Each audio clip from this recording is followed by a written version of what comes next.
Hello, friends and fellow wargamers. Today I'm going to do what's called an unboxing. I just got me a new box of miniatures for the War of the Spanish Succession from Warlord Games. This is the Infantry of the Sun King.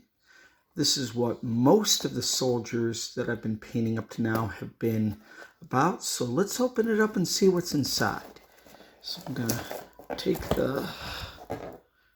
it off here off the sides and see what's in from. Now, Warlord Games, they're plastic model soldiers.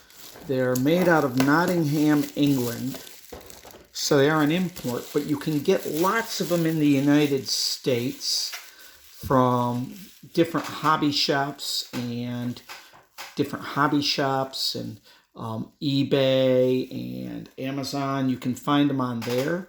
And I also find that you can get them at a pretty good price too. This box sold to me for $22.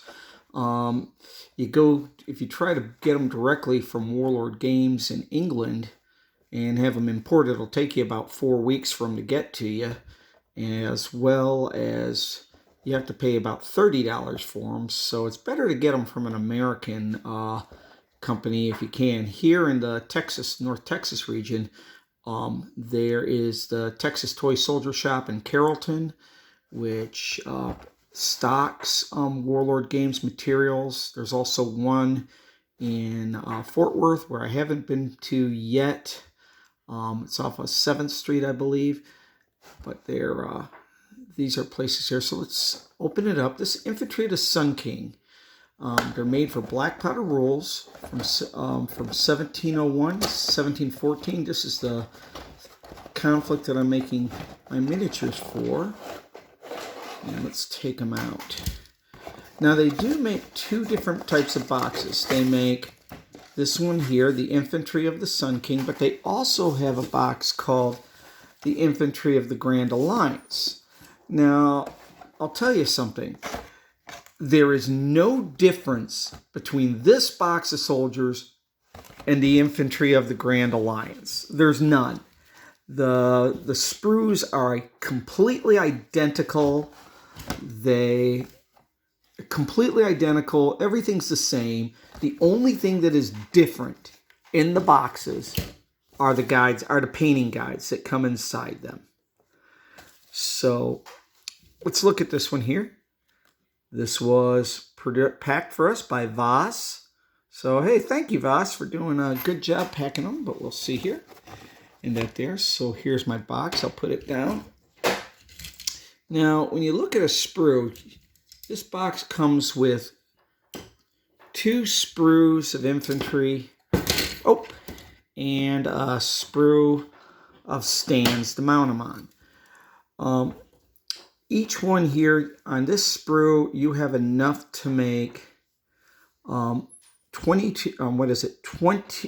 soldiers on this sprue.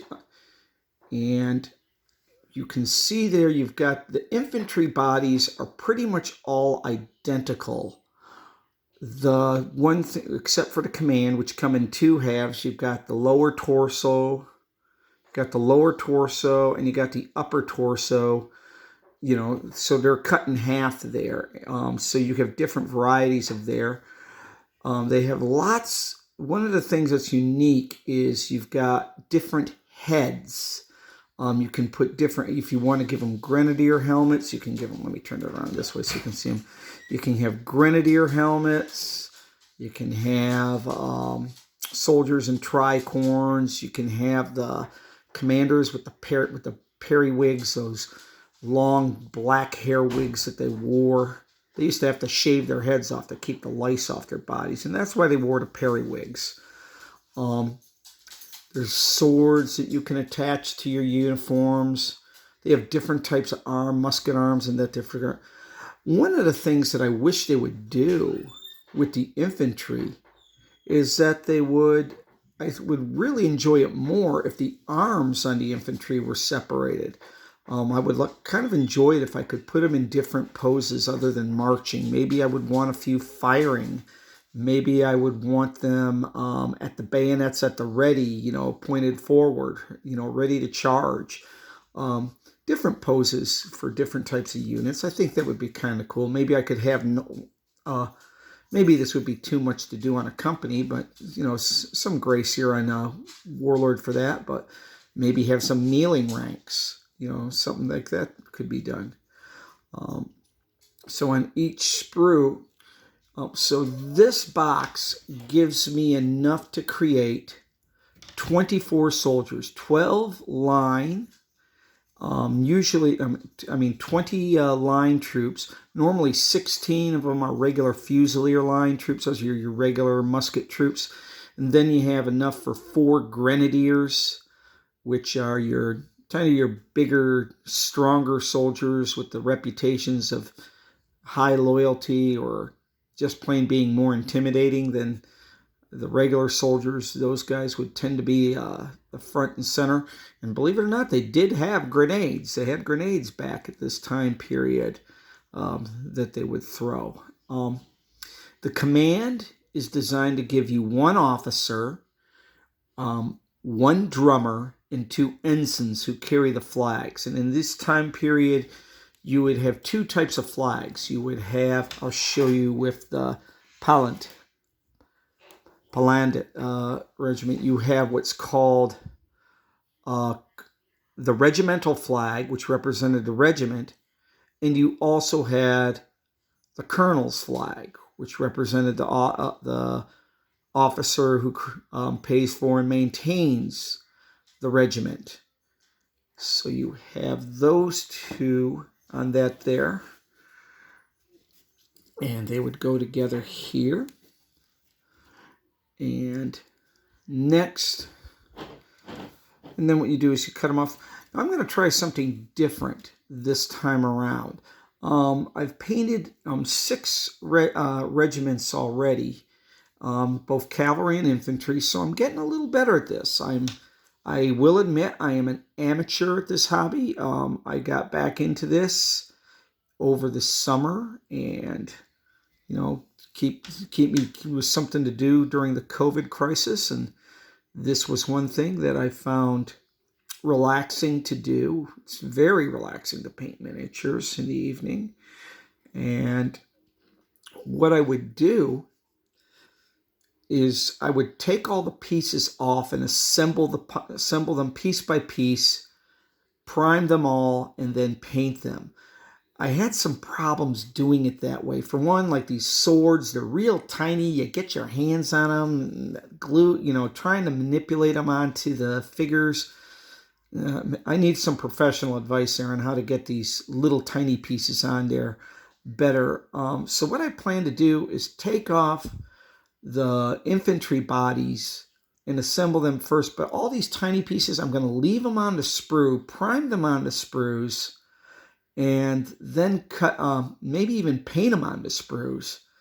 And as I cut them off, then I might do some touch up a little bit to fix, where there's no paint or no primer, and try and fix it that way.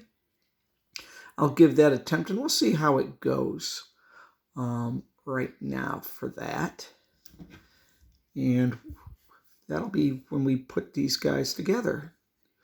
So that's how I plan to approach it. And I'll show you that when I approach it, this one here.